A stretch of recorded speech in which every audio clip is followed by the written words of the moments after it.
ଏକ ଜାତି ଧର୍ମ ବା ଦେଶ ପାଇଁ ନୁହେଁ, ଏହା ସଭିଙ୍କ ପାଇଁ ଏବଂ ସଭିଙ୍କ ମନରେ ହୃଦୟରେ ଆଣିଦିଏ ନୂଆ ଭରସା, ନୂଆ ଆଶା ଓ ନୂଆ ଶାନ୍ତି।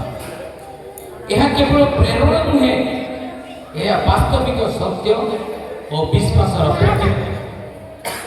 ଖ୍ରୀଷ୍ଟମାସ ସୁଖ ଓ ଦୁଃଖର ସାଥୀ, ଏକ ମୁଦ୍ରାର ଦୁଇ ପାର୍ଶ୍ୱ ପରି, ରେଳ ପଟ୍ରି ପରି ସାଥିରେ ଚାଲିଥାଏ।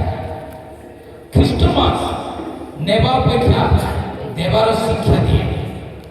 ନେବା ଲୋକମାନଙ୍କୁ ସାନ୍ତ୍ୱନା, ଦେବା ଲୋକମାନଙ୍କୁ ଆନନ୍ଦ ଦିଏ।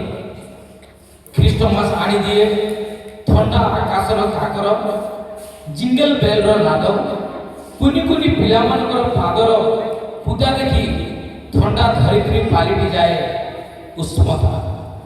ଖ୍ରୀଷ୍ଟମାସର ଉଷ୍ମତାରେ ବୃଦ୍ଧା ବୃଦ୍ଧି ମଧ୍ୟ ଆନନ୍ଦର ଫାଇଦା ଉଠାଇ ମୁଣ୍ଡ ହଲାଇ ହାତରେ ତାଳି ମାରି ପ୍ରଭୁଙ୍କର ପ୍ରଶଂସା କରି ବୋଲିଥାନ୍ତି, ହ୍ୟାପି ଖ୍ରୀଷ୍ଟମାସ, ମେରି ଖ୍ରୀଷ୍ଟମାସ।